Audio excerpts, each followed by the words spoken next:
Hi everyone, welcome to my another mini blog.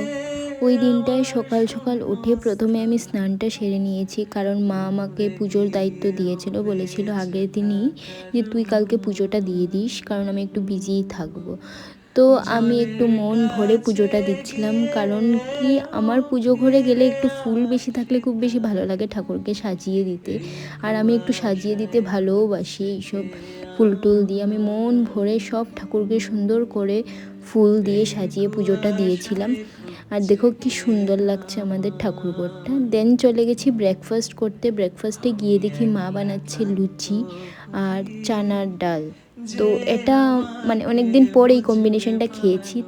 তোমাদের কার কার ভালো লাগে এই কম্বিনেশনটা? আমার তো খুবই ভালো লাগে। দেন দুপুরবেলা আমি বলেছিলাম আজকে পনিরটা আমি একটু অন্যরকম করে বানাবো, কারণ এই রেসিপিটা আমার একজন দিদার, ওনার থেকে আমি শিখেছি।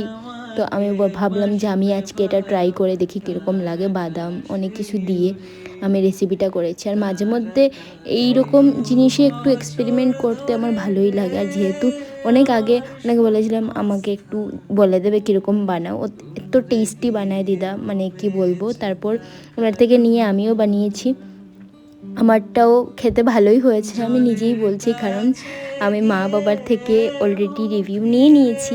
তো অলরেডি আমার খাওয়া শেষ, আমি আজকে ব্লগটা এডিট করতে করতে আবার দেখছি। তো ভালোই হয়েছে, মোটামুটি খারাপ হয়নি। খেতে একটু অন্যরকম করে বানিয়েছিলাম, একটু লাইক ধাবা স্টাইল বলতে পারো, একটু বানিয়েছি। খুব ভালোই হয়েছিল খেতে। আর এরকম আমার মাকে একটু হেল্প করতে, লাইক অন্যরকম খাবার দিয়ে, নর্মাল খাবার আমি বানাই না, একটু অন্যরকম করেই বানাই যখন বানাই।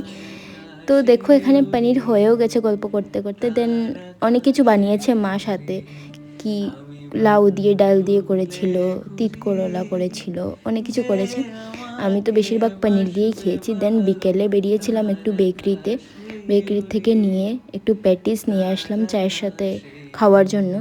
দেন চাটা খেলাম গল্প আড্ডা করে। তো আজকের জন্য এতটুকুই।